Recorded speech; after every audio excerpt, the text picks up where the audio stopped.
Daerah Khusus Ibu Kota Yogyakarta, yang kami hormati Ketua Umum Perhimpunan Pertashop Merah Putih Indonesia, serta seluruh hadirin sekalian yang berbahagia.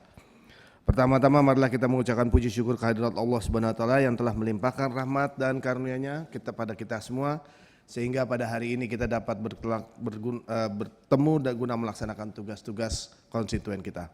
Bapak Ibu yang saya hormati, kami telah menerima dan membaca surat dari Bapak Ibu sekalian terkait permohonan audiensi terkait keberlangsungan Pertashop di Indonesia. Kami memberikan apresiasi setinggi-tingginya kepada Bapak Ibu sekalian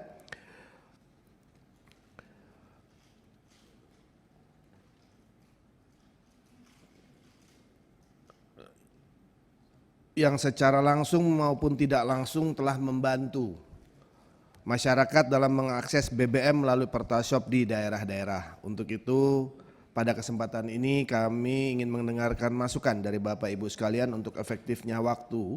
Kami persilakan Ketua Umum Paguyuban Pengusaha Pertashop Jawa Tengah dan DIY yang dilanjutkan dengan Ketua Umum Perhimpunan Pertashop Merah Putih Indonesia untuk menyampaikan paparannya. Kami persilakan, kira-kira waktunya kami berikan 10 menit, karena total waktu kita hari ini saya sampai jam 11.40, karena kami kebetulan nanti jam 12 juga sudah ada agenda lagi, jadi mohon maaf. Yang penting saya jujur aspirasi ini kita terima, kita tampung dan kita perjuangkan. Kami persilakan.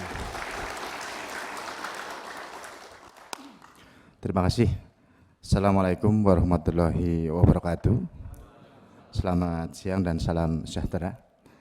Yang kami hormati pimpinan Komisi 7 DPR RI dan yang kami hormati pula anggota Komisi 7 DPR RI serta rekan-rekan Perhimpunan Merah Putih dan teman-teman Paguyuban Pengusaha Pertashop Jawa Tengah DIY yang kami banggakan. Ya. Sebelumnya kami ucapkan terima kasih dan apresiasi yang setinggi-tingginya kami sampaikan kepada Komisi 7 DPR RI, di mana alhamdulillah apa yang kami mohonkan untuk saat ini terrealisasi, Pak. Ya, sehingga kami bisa bertemu dengan Komisi 7 untuk bisa menyampaikan apa-apa yang menjadi permasalahan kami selama ini, yang selama ini pula belum bisa atau belum tertangani oleh stakeholder yang berkaitan dengan usaha kami Pertashop. Ya. Nanti kami karena waktunya hanya 10 menit, Pak, izinkan kami memaparkan melalui PowerPoint, dan sebelumnya akan kami tayangkan video supaya nanti Bapak-bapak sekalian, Bapak Ibu sekalian bisa melihat sekilas bagaimana perjalanan Pertashop di Indonesia. Mungkin langsung saja Pak, mohon izin untuk bisa menayangkan video dan PowerPoint dari Paguyuban. Silakan. Bismillahirrahmanirrahim. Assalamualaikum warahmatullahi wabarakatuh. Yang saya hormati pimpinan Komisi 7 DPR RI beserta anggota dan juga teman-teman dari Paguyuban Pertashop Jateng DIY dan juga Merah Putih. Mohon izin Bapak, kami menyampaikan presentasi.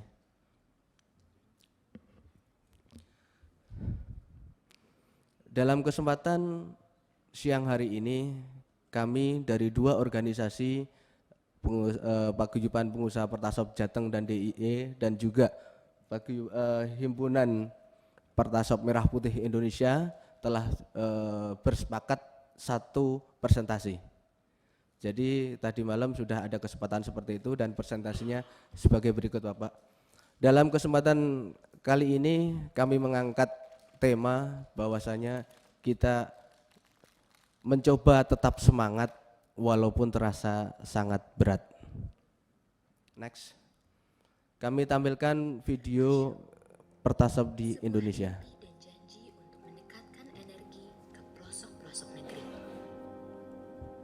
10.000 Pertashop. Sorry, saya ulang. Izin saya ulang. Pertashop, sebuah mimpi dan janji untuk mendekatkan energi ke pelosok-pelosok negeri. 10.000 Pertashop untuk NKRI. Tak hanya makin dekat, daerah terpencil pun dapat menikmati BBM dengan harga resmi. Bukan hanya dinikmati warga, para pelaku UMKM di desa pun berkesempatan memajukan usahanya dengan menjadi mitra Pertamina dan dengan dukungan modal dari Kredit Usaha Rakyat atau KUR. Pertashop pun bertumbuh pesat. Masyarakat senang, UMKM tumbuh, iklim investasi desa menjadi maju. Namun, kondisi ini tak berlangsung lama. Pada tanggal 1 April 2022, harga Pertamax naik pesat dan memperbesar jarak harga dari Pertalite. Tak tanggung-tanggung, dari selisih Rp1.350 menjadi sebesar Rp4.850. Warga pun perlahan kembali beralih ke BBM yang lebih murah, yaitu Pertalite. Penjualan menurun drastis, laba menjadi rugi, dan cicilan bank tak terpenuhi. Satu persatu Pertashop tutup karena gaji karyawan tak mencukupi. Segala upaya untuk menyelamatkan ditempuh, namun tak juga membuahkan hasil. Mimpi yang dulu hampir terwujud, kini tinggallah mimpi.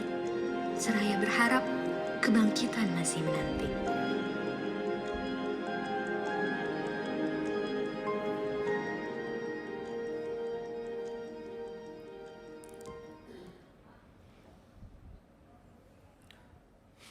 Izin kami lanjutkan Bapak. Pada tahun 2019, Pertashop sudah mulai berdiri.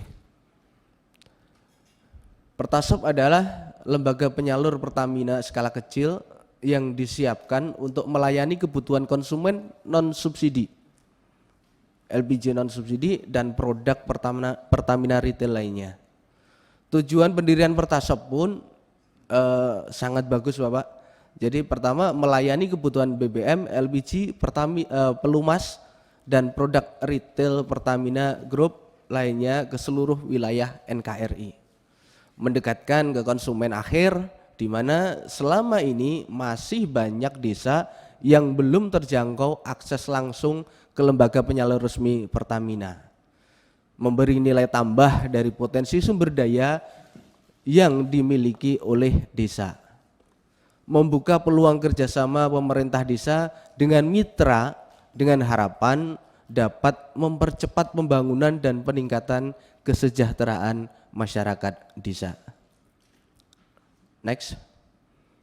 Dasar pendirian Pertashop, pertama, nota kesepahaman antara Kemendagri dengan PT Pertamina Persero saat itu dengan nomor 193-1536A/SJ tanggal 20 Februari 2020.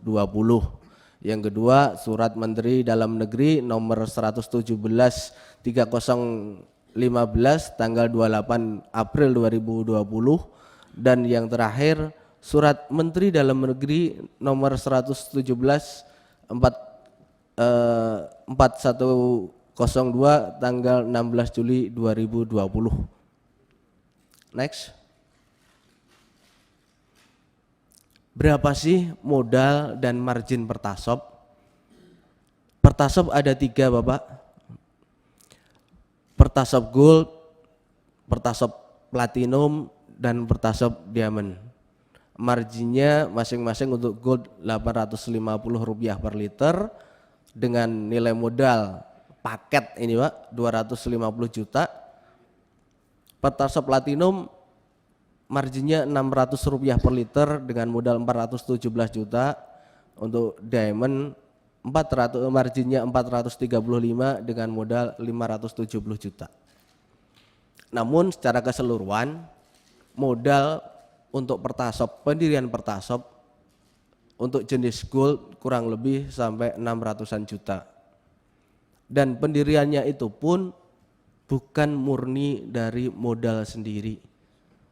Kebanyakan para pendiri atau pemilik atau pengusaha Pertashop ini menggunakan fasilitas KUR dari Bank BUMN atau Bank BUMD. Next. Namun setelah kita berjuang, berusaha untuk mendapatkan, untuk lebih maju dari sebuah UMKM, ternyata ada gejolak dunia antara perang antara Ukraina dengan Rusia yang katanya sangat berpengaruh dengan ekonomi mikro dengan melonjaknya harga minyak mentah dunia. Next. Akhirnya terjadilah disparitas harga antara Pertamax dan Pertalite.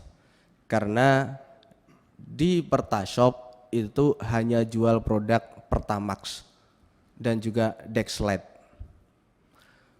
Bapak Ibu bisa dilihat warna biru dalam diagram itu adalah omset penjualan. Sedangkan warna orange itu adalah harga per liter Pertamax. Di bulan Januari, Februari, Maret tahun 2022, omset ini salah satu sampel dari Pertashop, omsetnya rata-rata 34.000, 38.000 itu dalam hitungan 1 bulan.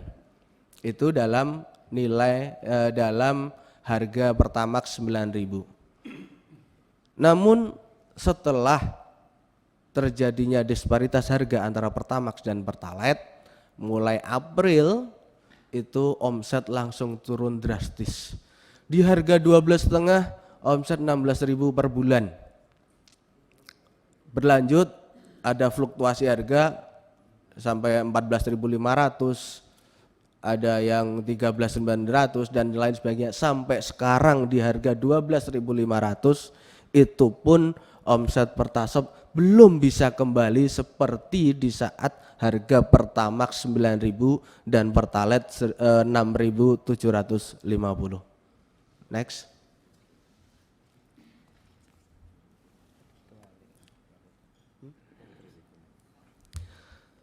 Dengan adanya disparitas harga Bapak Ibu, omset kami menurun drastis hingga 90%. Usaha Pertashop tidak memperoleh keuntungan, justru merugi. Dari 448 Pertashop itu ada 201 yang rugi. Pertashop yang tutup merasa terancam untuk disita asetnya karena tidak sanggup untuk angsuran bulanannya ke bank yang bersangkutan. Next.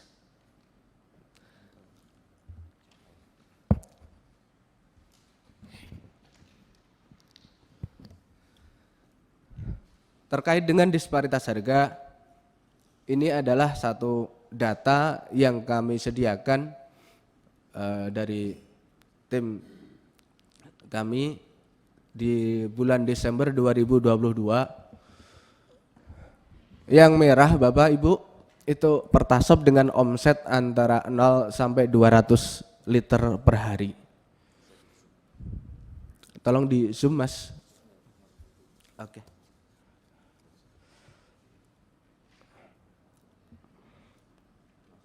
Nilai atau jumlah Pertashop dengan omset kurang dari 200 liter per hari itu mencapai 47%. Next. Dengan omset 200 liter per hari, berapa sih yang didapatkan? Berapa sih keuntungan? Kami tampilkan di slide Bapak Ibu. Omset 200 liter per hari kali 30 hari 6.000 liter. Margin kita Rp850.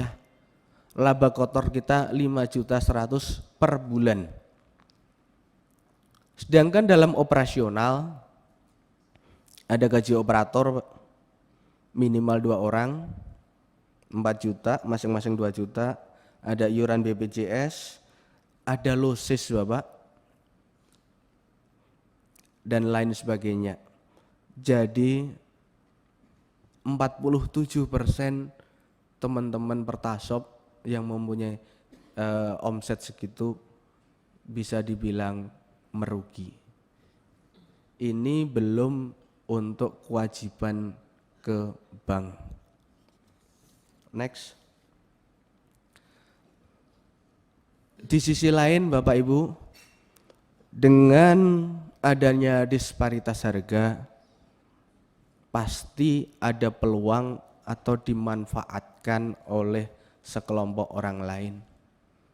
Di sini kami menyoroti penjualan Pertalite di pengecer atau Pertamini.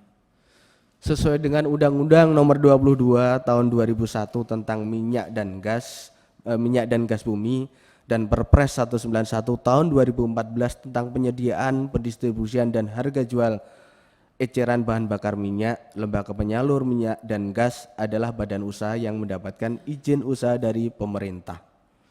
Dari Surat Kemendak Nomor 62 PKTN/SD/04/2002 perihal legalitas usaha Pertamini. Surat Edaran Kementerian SDM Nomor 14.E/Hk.03/DJM/2021. Ini menyebutkan bahwasanya penjualan Pertalite atau Pertamini di pengecer melanggar hukum.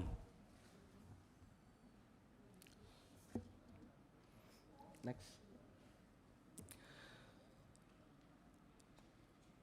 Ada pernyataan Bapak Ibu, Pertamini atau pengecer dengan Pertashop itu untung mana? Next. Pengecer atau Pertamini yang nyata-nyata ilegal dapat margin yang lebih besar karena adanya disparitas harga yang begitu tinggi. Berapa margin dari pengecer? Bisa 2.000 hingga 2.500 per liter. Jadi pengecer tidak mempunyai kewajiban seperti layaknya lembaga penyalur yang legal seperti Pertashop. Sedangkan Pertashop yang legal marginnya cuma Rp850 per liter. Dapat untung yang lebih kecil, tetapi semua kewajiban resmi seperti pajak dan pungutan legal lainnya tetap menjadi kewajiban kami. Itu contoh Bapak, ada gambar bahwasanya itulah salah satu yang memanfaatkan disparitas harga. Adanya pengepul yang suplai, yang dropping Pertalite ke pengecer. Di gambar yang sebelah, sungguh ironis memang, Pertamini atau pengecer dengan percaya diri, dengan tegaknya berdiri di depan Pertashop. Sakit memang Bapak Ibu. Dan kebetulan foto itu di Pertashop saya.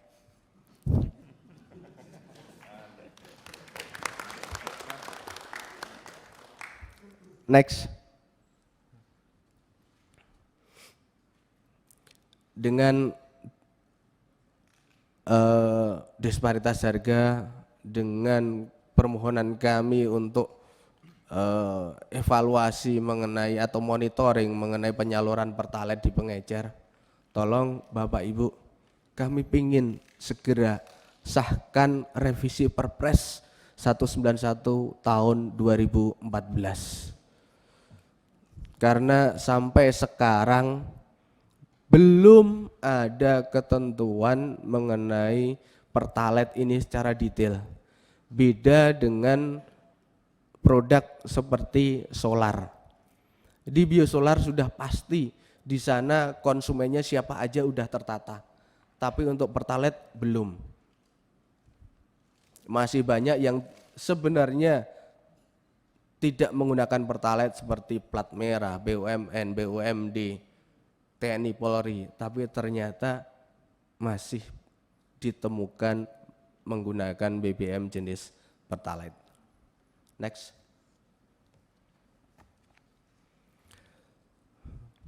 Sebagai permohonan tambahan agar kita bisa sedikit menghela nafas sebagai tambahan income di Pertashop, kami harapkan tunjuk kami Bapak Ibu sebagai pangkalan LPG 3 kilo.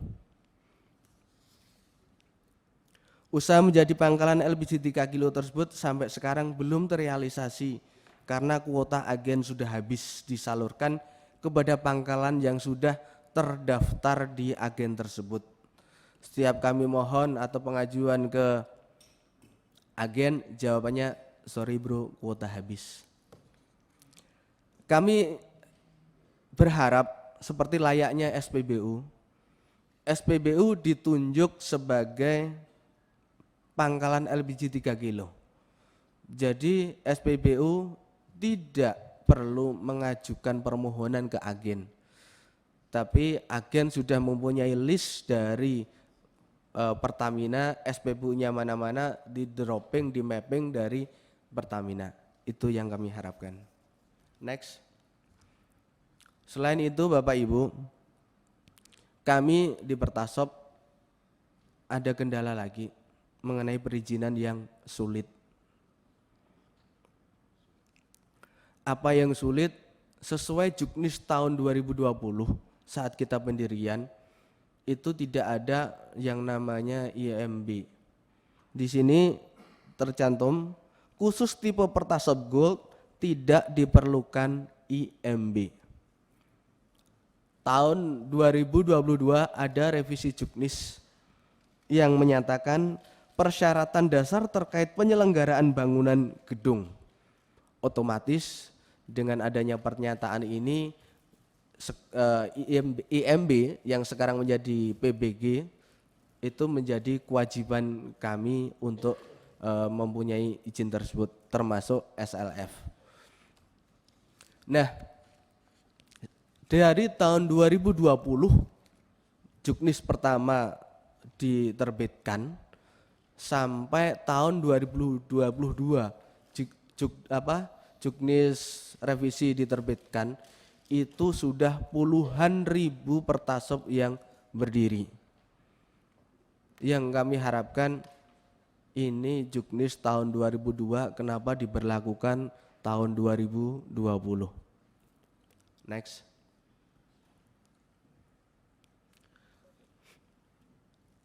Dalam perizinan juga Bapak Ibu ada 3 aturan yang kami pegang ternyata tidak ada kesamaan. Saat pendirian Pertasop kita cuman pegang namanya set plan DED dari Pertamina. Yang menjadi kunci dasar, yang menjadi dasar dalam perbedaan ini di jarak aman antara jalan dengan modular atau mesin Pertasop kami. Dalam DED Pertamina jarak amannya 4 meter. Dalam keputusan Menteri PUPR nomor 05/KPTS/M/2022 di sana mencantumkan jarak amannya cuma 3 meter dari tepi jalan. Namun setelah kami mencoba mengurus PBG SLF ke DPU kabupaten atau kota, ternyata ada perda yang menyatakan garis sempadan bangunan dan di sana tercantum 15 meter dari as jalan. Padahal kami mengurus PBG SLF karena adanya Juknis revisi tahun 2022. Pertasop berdiri yang existing 2020 sampai 2022 bangunannya sesuai dengan set plan dari Pertamina. Ternyata saat kita mengurus PBG SLF salah satunya di jarak aman. Yang kami pertanyakan Bapak Ibu, kedudukan perda sama kedudukan keputusan menteri lebih tinggi mana? Selanjutnya, next. Yang kami harapkan ini poinnya Bapak Ibu, nanti bisa diuraikan, dibahas setelah kami presentasi. Yang pertama, permohonan disparitas harga BBM Pertamax dengan Pertalite maksimal Rp1.500 per liter di seluruh wilayah Indonesia. Yang kedua, penertiban dan penegakan hukum atas peredaran BBM bersubsidi di pengecer.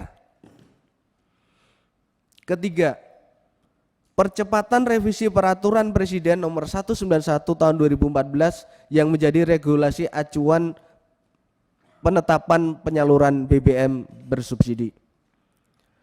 4. Pertasop ditunjuk sebagai pangkalan LPG 3 kilo. 5. Penerapan dan sosialisasi simplifikasi perizinan PBG SLF di semua wilayah seluruh Indonesia. Yang keenam, percepatan tanda tangan kontrak permanen antara mitra Pertasop dengan Pertamina Patraniaga yang memberikan diskresi terkait PBG SLF. Yang ketujuh, pembenahan regulasi jarak pendirian Pertasop atau SPBU baru dengan Pertasop existing dan atau SPBU. Yang delapan, permohonan FGD Focus Group Discussion yang melibatkan semua stakeholder, Kementerian ESDM, BUMN, Kemendagri, BPH Migas, Dewan Energi Nasional, Pertamina, dan Pertamina Patraniaga. Next. Saya kira itu Bapak Ibu presentasi yang kami sampaikan. Saya kembalikan kepada Bapak Ketua dari Paguyuban.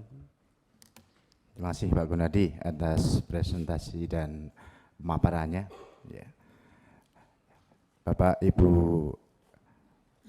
anggota Komisi 7 yang saya hormati, demikian tadi paparan sekilas ya mengenai bagaimana nasib Pertasop saat ini di Indonesia. Karena kenapa kita mohonkan bantuan dari Komisi 7 ini, karena Pertasop ini merupakan program pemerintah Pak. Awalnya program percepatan. Program percepatan di Indonesia dengan target adalah 10.000. Ya. Di mana program percepatan itu pada saat awal kita buka ini perizinan diabaikan semua Pak. Jadi kita karena percepatan pokoknya titiknya ada, desa memberikan rekomendasi, kita berdiri Pak. Memang saat itu semua teman-teman menikmati enaknya hasil dari awal berdiri sebelum ada kenaikan harga Pertamax. Ya. Tapi setelah krisis ini Pak, pada saat yang tadi disebut di paparan tadi, harga dunia Ukraina Rusia ini katanya perang dan katanya juga berdampak ke harga minyak di Indonesia. Inilah awal kehancuran dari Pertasop. Sampai dengan saat ini bisa dikatakan Pertasop ini hidup enggan mati tak mau Pak. Supaya Pertasop ini bisa hidup kembali, karena ini otomatis Pertasop itu hampir 90% ini di daerah pedesaan, di daerah jalan tingkat 3 yang memang untuk menyebarluaskan BBM non subsidi yang pertama itu, mohon apa yang telah kami mohonkan di presentasi tadi setidaknya bisa diperjuangkan oleh Bapak Ibu sekalian Komisi 7 DPR RI. Ya. Itu Pak yang bisa saya sampaikan. Terima kasih atas waktunya. Wabillahi taufiq wal hidayah. Assalamualaikum warahmatullahi wabarakatuh. Pimpinan izin. Ya, sebentar Pak Riko. Saya melihat ini sangat, kalau lihat di lapangan ya, ini lawannya adalah pengecer. Jadi poinnya adalah lawannya pengecer, modalnya. Jadi kan kalau di pengecer di lapangan itu kan ada pengecer yang jual pakai botolan, ya. Kemudian ada Pertamini gitu kan, kurang lebih itu ya. Nah kalau itu kan dua-duanya sama aja pengecer. Yang satu pengecer, tapi yang pakai mesin itu pengecer berdasi lah, kurang lebih gitulah. Ada modal gitu ya. Nah kemudian yang naik lagi ke atas itu adalah Pertasop.